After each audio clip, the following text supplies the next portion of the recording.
युद्ध यानी वॉर अक्सर लोगों को सिर्फ तलवारों, सेनाओं और खून खराबी की तस्वीर दिखाता है।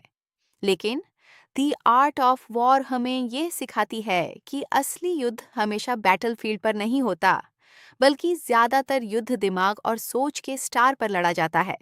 इस किताब को लिखा था संत जू ने, जो कहते हैं कि एक अच्छा कमांडर वो होता है जो बिना लड़े ही जीत जाए।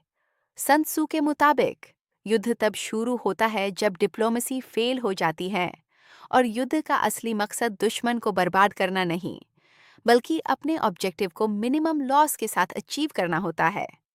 सुन त्सू कहते हैं कि जो सेना बिना प्लानिंग के युद्ध में उतर जाती है, वो पहले ही हार चुकी होती है। उनके मुताबिक वर्ष से पहले 5 चीजों का विश्लेषण जरूरी है: moral strength, leadership, discipline, environment, strategy. अगर इन 5 चीजों पर कमांड स्ट्रांग हो, तो युद्ध जीतना सिर्फ वक्त का सवाल होता है। इसलिए द आर्ट ऑफ वॉर ये नहीं कहती कि हमेशा युद्ध करो, बल्कि ये कहती है कि सिर्फ तब युद्ध करो जब जीत पक्की हो। सुन त्सू का एक बहुत फेमस विचार है, all warfare is based on deception. इसका मतलब है कि युद्ध में सिर्फ ताकत का इस्तेमाल काफी नहीं होता, बल्कि दुश्मन को गलत सोचने पर मजबूर करना सबसे बड़ी स्ट्रेटजी होती है।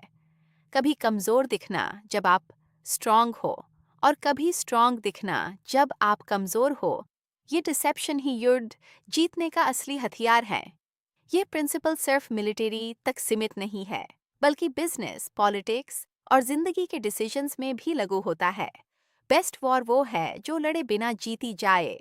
सन त्सू के मुताबिक सबसे बेकार युद्ध वो होता है जिसमें दोनों तरफ हैवी लॉस हो। वो कहते हैं, the supreme art of war is to subdue the enemy without fighting. इसका मतलब ये है कि अगर आप अपने दुश्मन को मेंटली तोड़ देते हो, उसके रिसोर्सेज कट कर देते हो, या उसकी प्लानिंग फेल कर देते हो, तो फिजिकल वॉर की जरूरत ही नहीं पड़ती। इसलिए वो सीज, लंबी वॉर्स और इमोशनल डिसीजंस के खिलाफ थे, क्योंकि यह सब स्टेट एंड सोसाइटी दोनों को कमजोर बना देते हैं। द आर्ट ऑफ वॉर बार बार यह समझाती है कि हर युद्ध हर समय के लिए सही नहीं होता। कब अटैक करना है, कब वेट करना है, और कब रिट्रीट करना है, ये डिसीजन ही एक कमांडर को महान बनाता है। जो कमांडर इमोशंस में आकर युद्ध करता है,